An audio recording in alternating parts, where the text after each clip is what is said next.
Graça e paz, irmãos. Vamos abrir a palavra de Deus em Hebreus, capítulo 12, versos 1 e 2.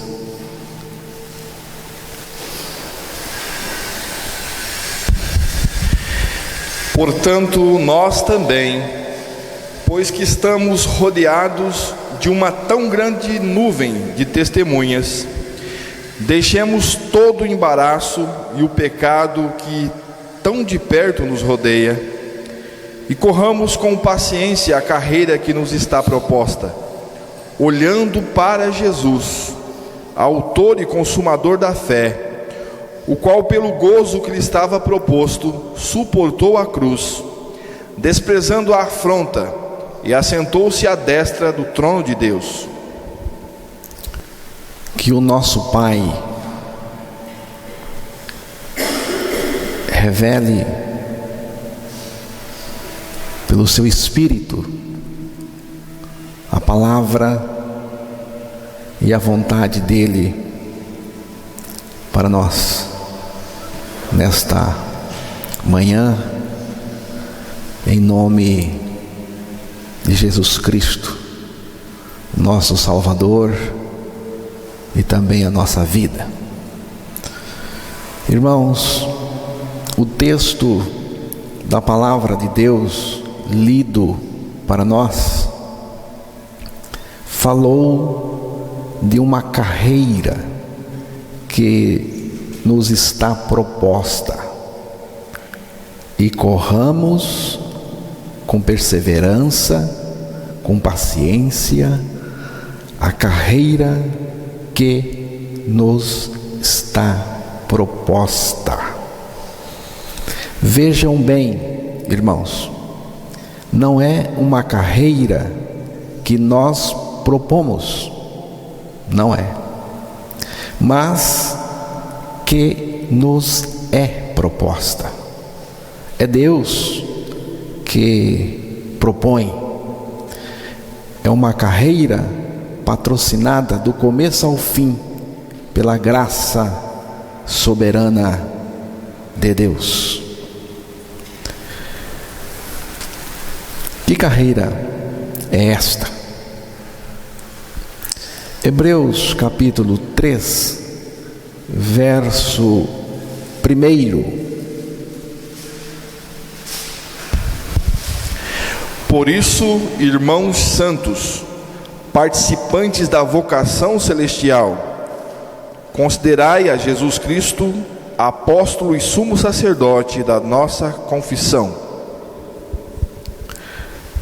Esse texto está se dirigindo aos santos irmãos, parceiros de uma chamada, de uma vocação celestial, e que confessam Jesus como apóstolo e sumo sacerdote da confissão deles. Santo, se você não é santo, irmão, se você não é santa irmã, o texto não está falando com você, porque o texto é específico aos santos, irmãos santos. Então, se você não é santo, a palavra de Deus neste momento, neste texto, não está falando com você, porque ela está falando aqui com os santos. Santo é aquele que foi liberto do pecado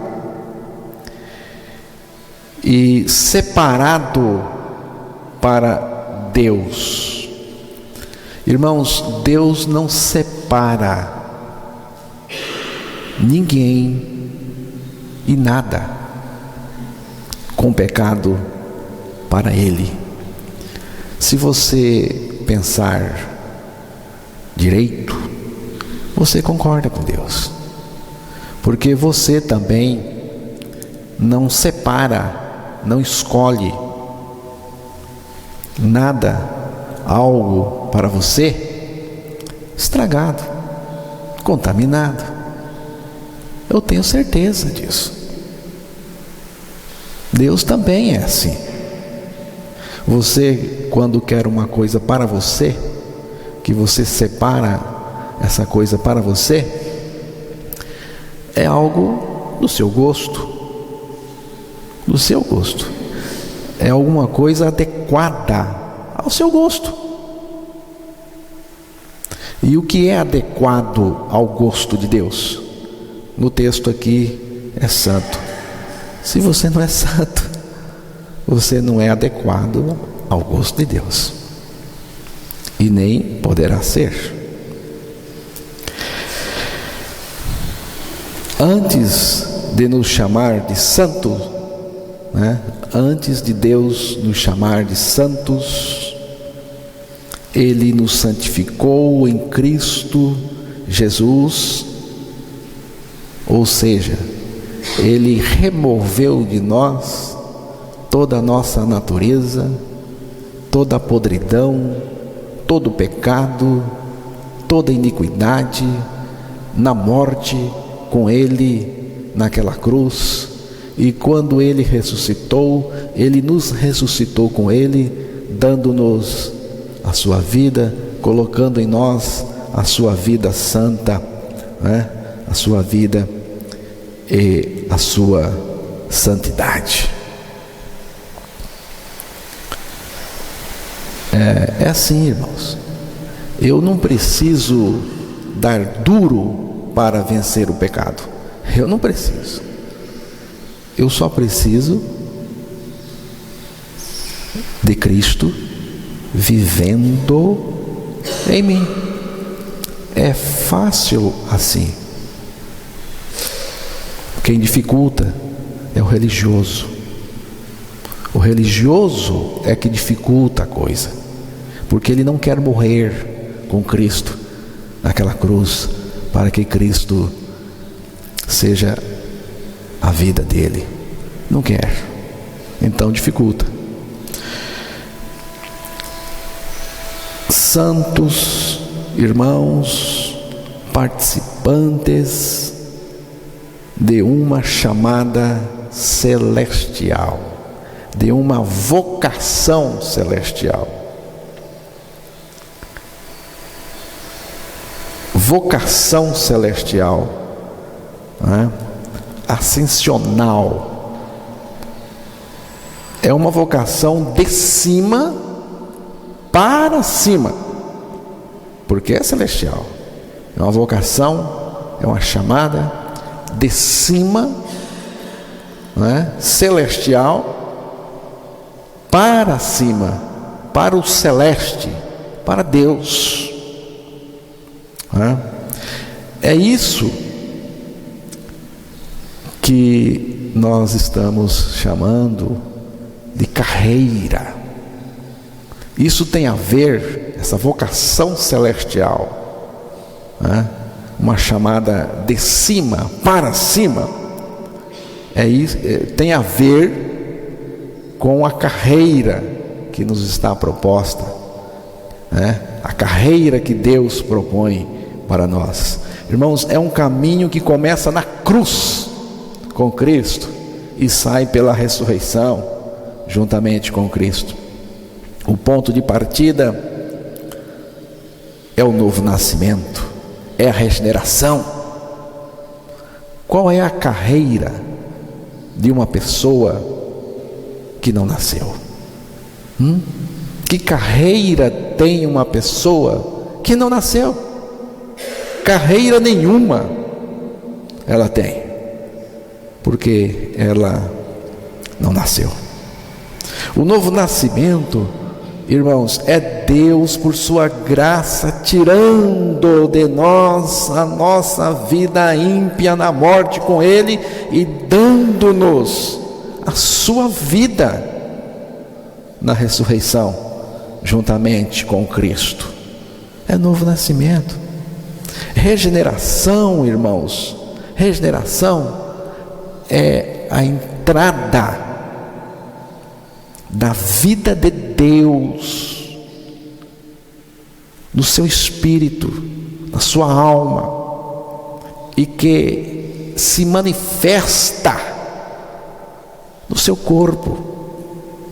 Regeneração é Deus introduzindo em nós a vida de Deus.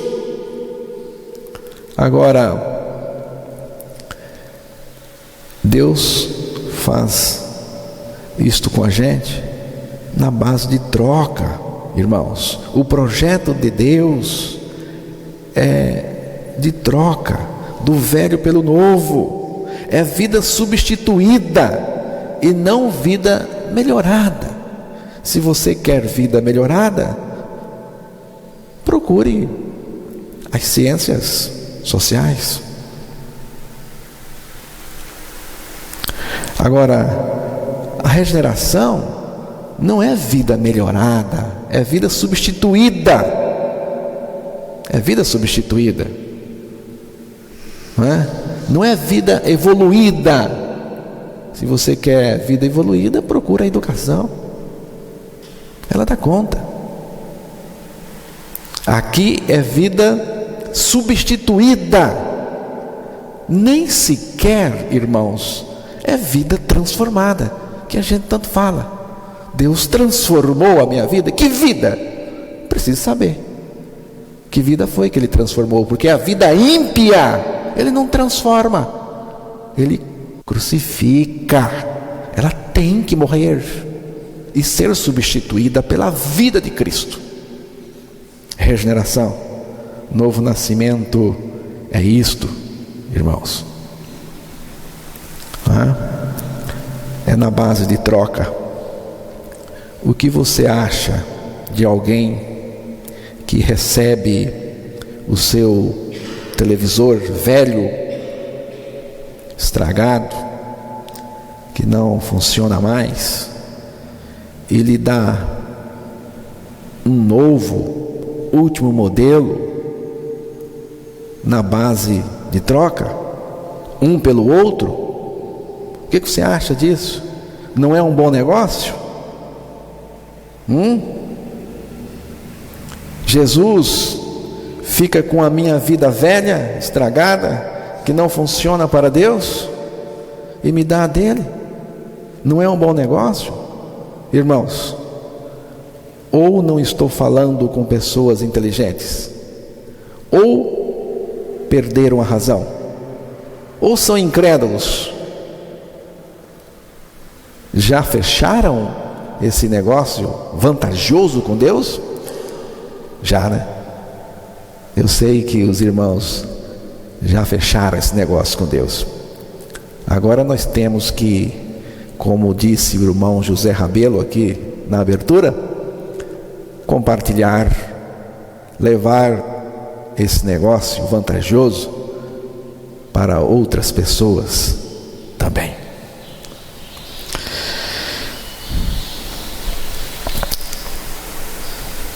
Alguns conselheiros dizem para as pessoas: chamem Jesus Cristo para entrar em suas vidas. Eu ouvi isto nestes dias. Outros dizem: orem para Jesus entrar no seu coração. É falso. É falso. Jesus não entra na gente assim, não. Para Jesus entrar em nós, nós precisamos primeiro morrer, crer na nossa morte com Cristo na cruz, que morremos para o pecado. Aí Ele entra para viver em nós. Temos uma carreira proposta, não é? E é Deus que cuida dessa carreira. É uma carreira proposta por Deus iniciada por Deus e sustentada por Deus. Deus é que banca tudo, irmãos, porque Ele tem condições, Ele tem poder para fazer isto. E vamos pensar alguns pontos dentro dessa carreira que nos está proposta por Deus em Hebreus capítulo 12. Vamos voltar ao verso 1 de Hebreus capítulo 12. Portanto, nós também, pois que estamos rodeados de uma tão grande nuvem de testemunhas, deixemos todo o embaraço e o pecado que tão de perto nos rodeia, e corramos com paciência a carreira que nos está proposta. A primeira palavra que quero analisar com os irmãos é esta: corramos, dentro da carreira. Corramos. O primeiro pressuposto que levantamos é o pressuposto da vida, irmãos. Sem vida, nós não podemos andar, nós não podemos correr, nós não podemos nada. Sem vida, não podemos nada, não é? Nós só podemos andar e correr em Deus, com Deus e em direção a Deus, depois que Ele põe a vida de Cristo em nós. É o ponto de partida. Sem a vida de Cristo em nós, tudo não passa de exercício religioso maçante. Apocalipse capítulo 3.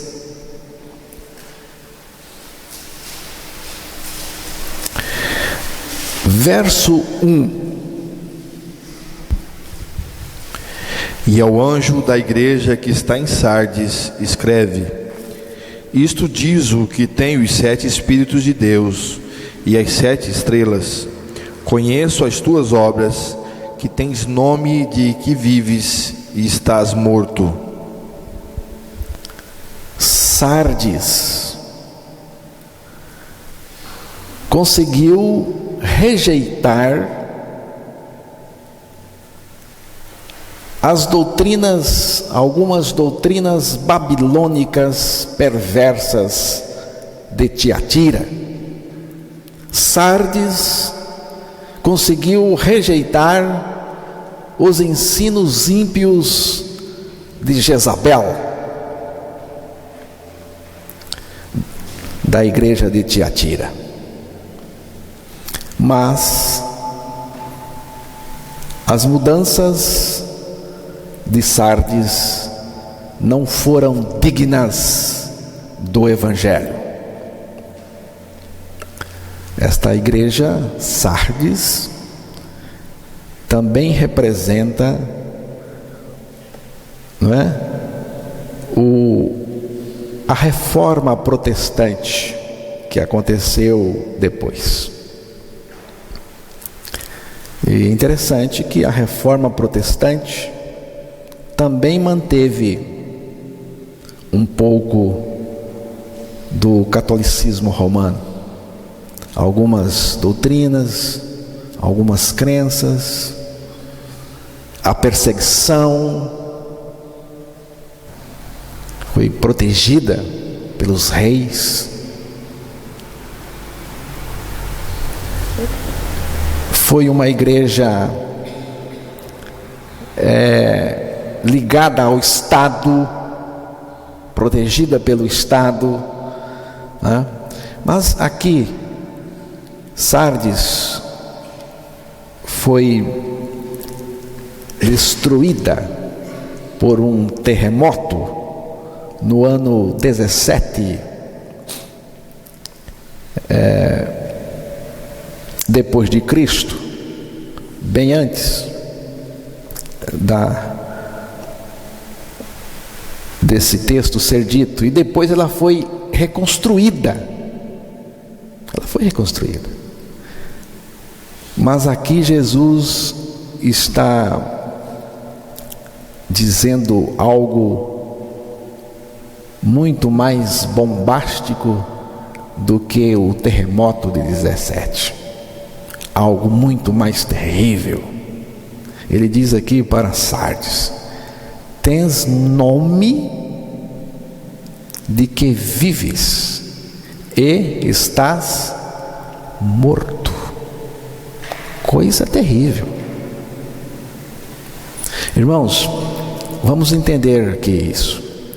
Antes do pecado, o ser humano era vivo para Deus e nulo para o pecado. Por que nulo para o pecado? Porque o pecado não existia na experiência do homem ainda. Portanto, era nada. Não é? Então ele era vivo para Deus, mas em relação ao pecado, era nada, porque o pecado ainda não existia na experiência do homem.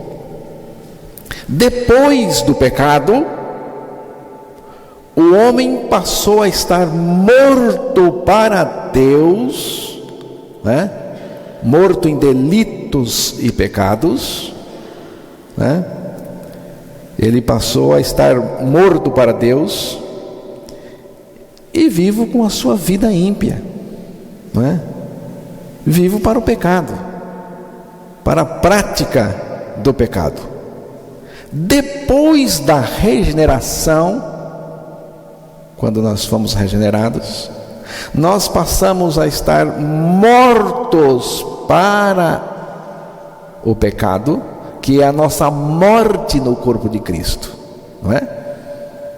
Mortos aos pecados pelo corpo de Cristo naquela cruz, e vivos para Deus em Cristo Jesus. Vivos para Deus com a vida de Cristo, irmãos. Gálatas capítulo 2, versos 19 e 20.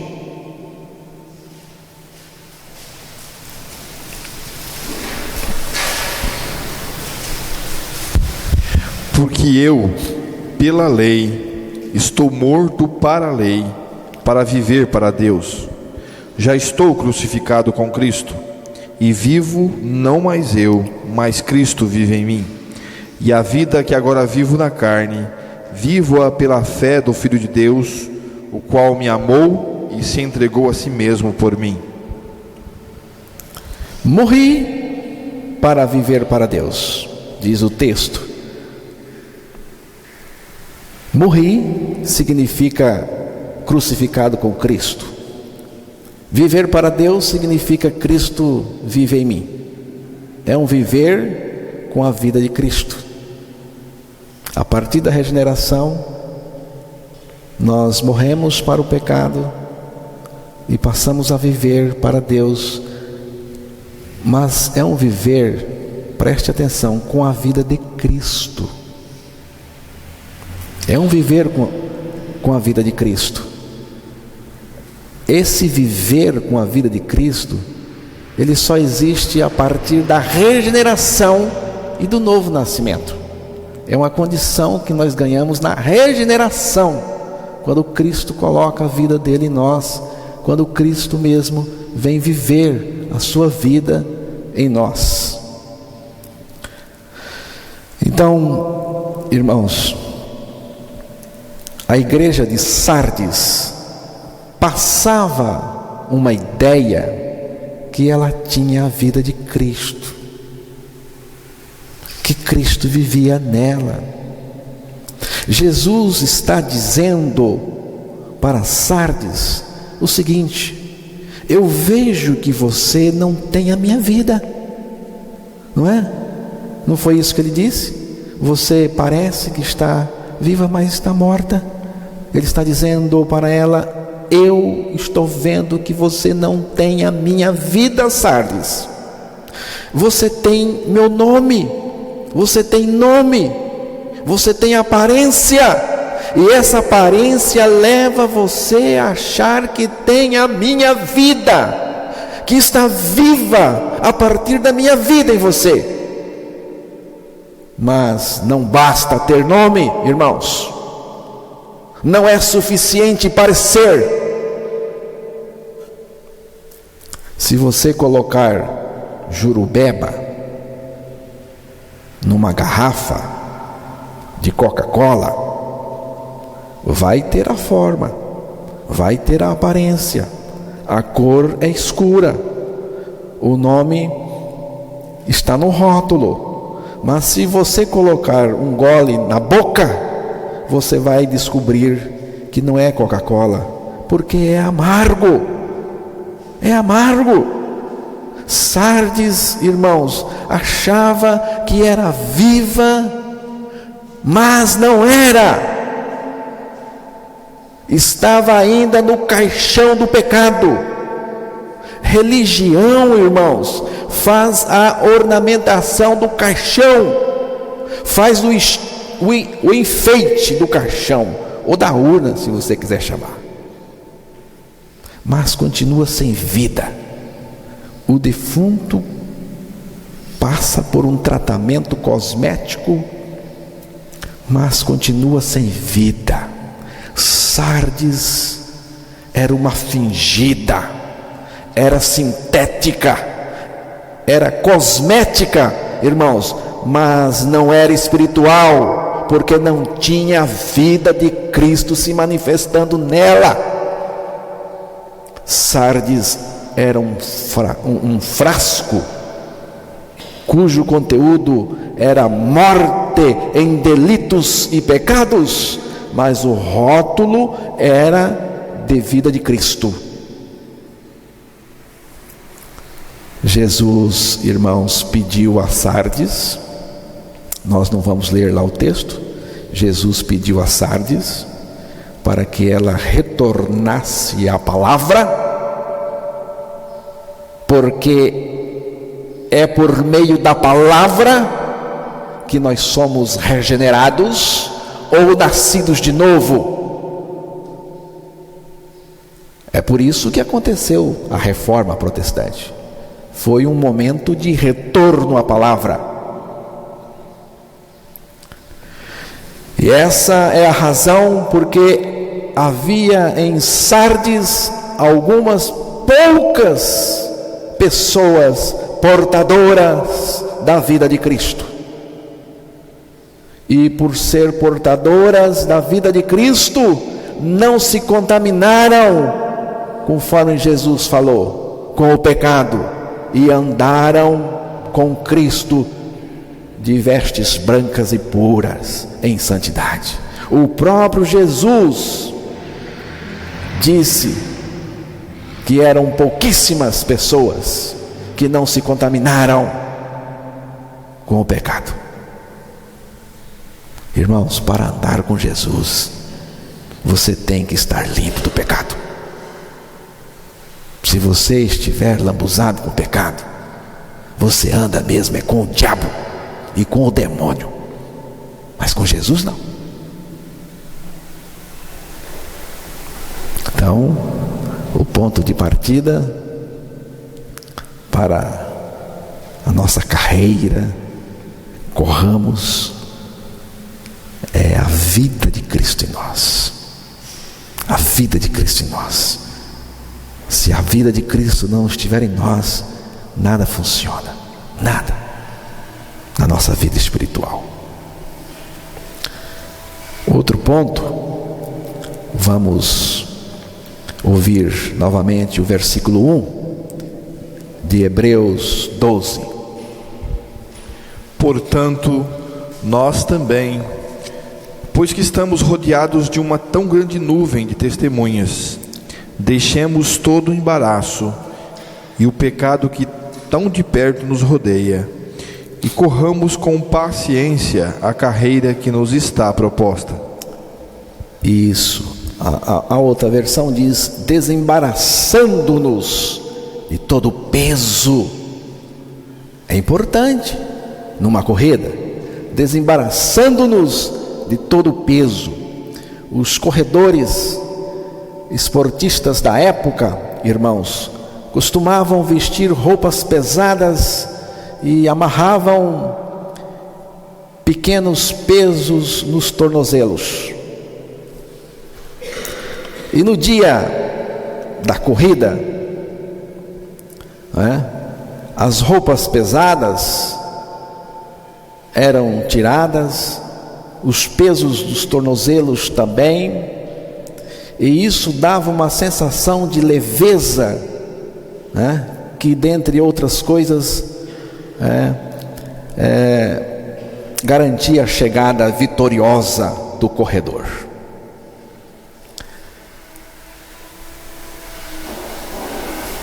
Sem tirar o peso, irmãos, a corrida seria dificultada. Mas eu quero chamar a sua atenção para o seguinte, porque o autor aí faz uma distinção nítida entre peso e pecado. Primeiro ele fala do peso e depois do pecado. Deus não quer nada, irmãos, dificultando ou atrapalhando a nossa corrida e o nosso relacionamento com Deus e com os outros participantes da corrida. O trabalho, preste atenção, o trabalho é bom, mas não podemos transformá-lo num peso, trazendo-nos dificuldades. O sono, o cansaço físico, as tribulações, irmãos, as preocupações, o sofrimento neste mundo, tudo isso pode se constituir um peso. Mas o que o texto diz para nós? Você deve prestar atenção. O texto diz: desembaraçando-nos de todo o peso. Irmãos, a vida de Cristo está em nós para nos dar essa condição.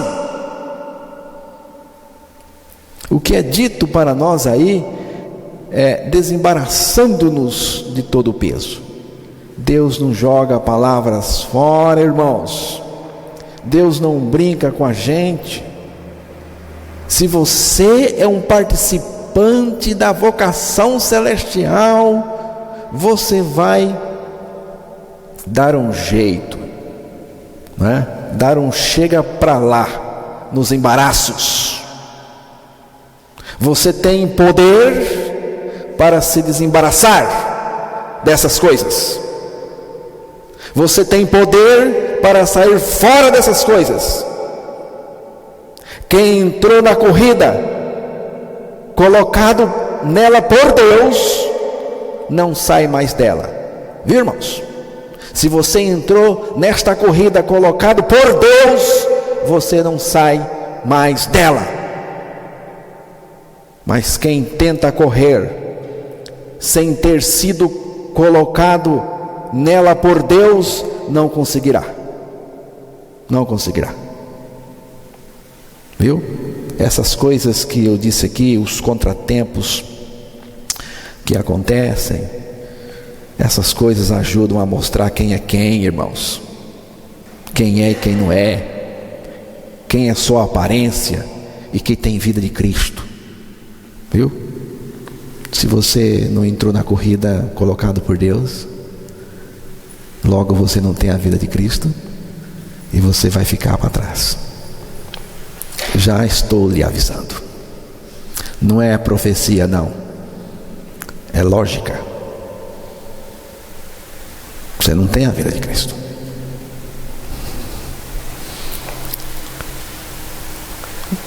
Depois, desembaraçando-nos do pecado que tão de perto nos rodeia. Aqui está algo importante. Tanto o peso como o pecado são mencionados como situações externas à nova criatura. É muito importante que você entenda isto, irmãos. O pecado, o peso, são mencionados no texto como situações externas, fora da gente. Fomos salvos da situação interior, a nossa velha natureza, não é? Fomos salvos da situação interior do pecado e agora estamos sendo salvos das manobras externas deste mundo e do diabo pela vida de Cristo em nós. O pecado aqui é apresentado em torno do santo e não dentro do santo.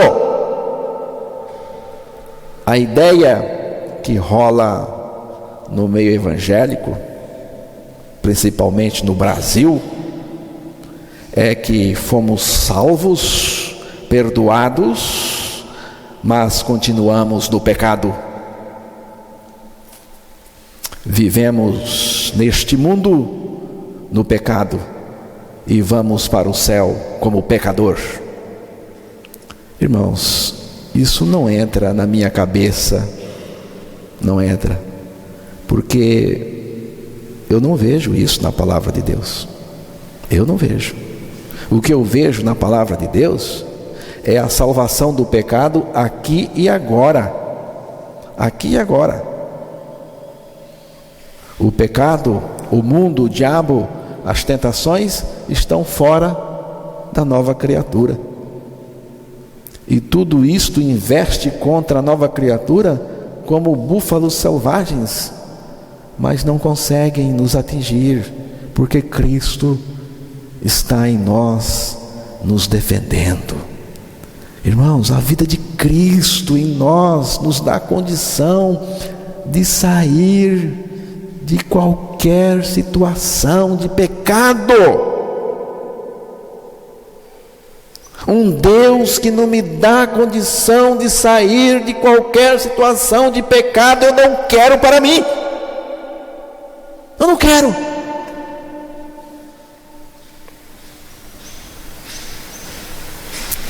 É isso que significa desembaraçando-nos do pecado que tão de perto nos rodeia. Irmãos, nova criatura não brinca com o pecado, por mais discreto que seja. Brincar com o pecado é o mesmo que acariciar a cabeça de uma cascavel. Nova criatura não comete essa imprudência. Digamos que a mãe cascavel chegue para você gentilmente, educadamente, lhe peça: posso trazer as minhas filhas para passear uma tarde no seu jardim? O que você faria? O que você faria? Eu, se fosse você, sairia com um porrete na mão para descer bem no alto da cabeça, porque não se brinca com o que é perigoso. Não se brinca com o que é perigoso. Nova criatura não brinca com o pecado. É perigoso, muito mais perigoso do que cascavel.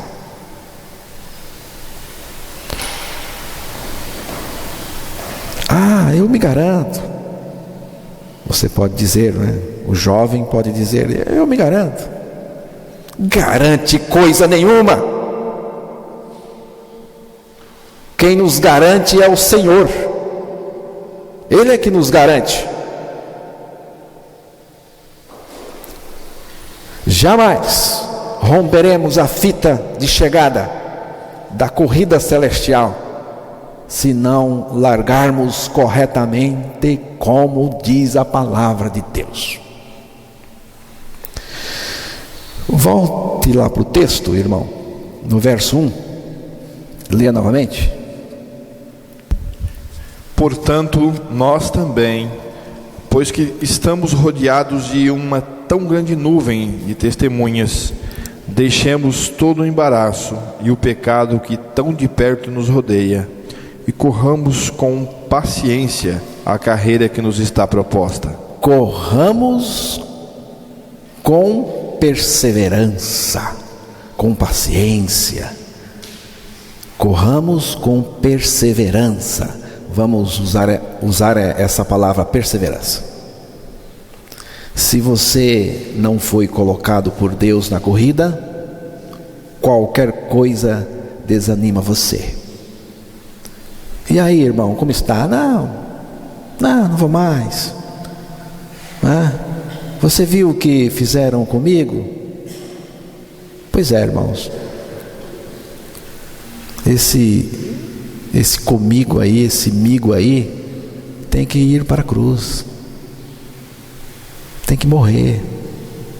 Você está desanimado, viu, irmão? Porque você não foi colocado por Deus na corrida. Qualquer coisa é sensível para você. Você desanima com qualquer coisa. Qualquer coisa se torna muito sensível para você. 1 Coríntios capítulo 1, verso 8.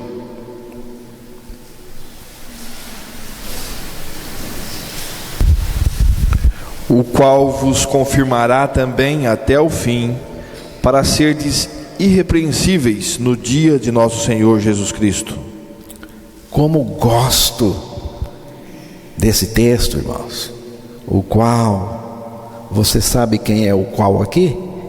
É Jesus Cristo, o qual vos confirmará também até ao fim, para serdes irrepreensíveis no dia do nosso Senhor Jesus Cristo.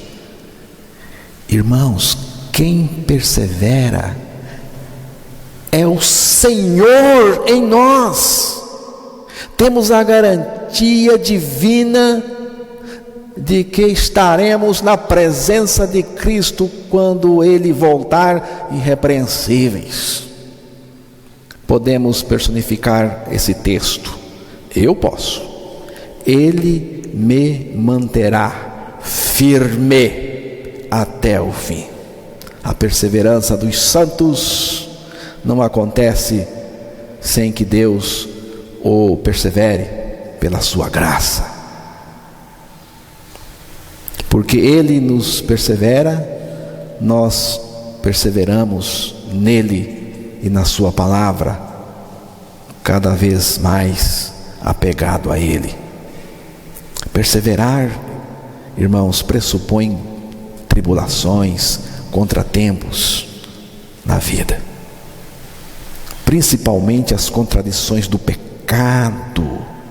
As contradições do pecado. Você viu que o texto disse que o pecado que tão de perto nos rodeia, eu posso sentir o bafo do pecado todo dia. As contradições são tremendas, grandes, mas tem um Jesus Cristo que vive em mim, garantindo-me. Ele me banca, irmãos. Deus tem condição de me bancar. Ele banca até o fim. Ele tem condição. Ele é Deus. Ele tem todo o poder, toda a administração, tem toda a autoridade, tem toda a força. Ele é Deus. Ele me garante. Não estou com medo de tombar amanhã pelo pecado, pela obra do diabo. Posso até tombar, posso até morrer, mas não tombar no pecado, porque Cristo é a minha vida. Ele me garante. Perseverança no Evangelho, na palavra, perseverança em olhar para Cristo e não se satisfazer com nada que não seja Ele mesmo. É aqui, irmãos, que entra a apostasia. O apóstata é aquele que tomou uma decisão pelo Evangelho, mas antes de chegar ao patamar da experiência, antes de nascer de novo de fato, volta, desiste, vira a casaca. E como tem virar casaca no cristianismo?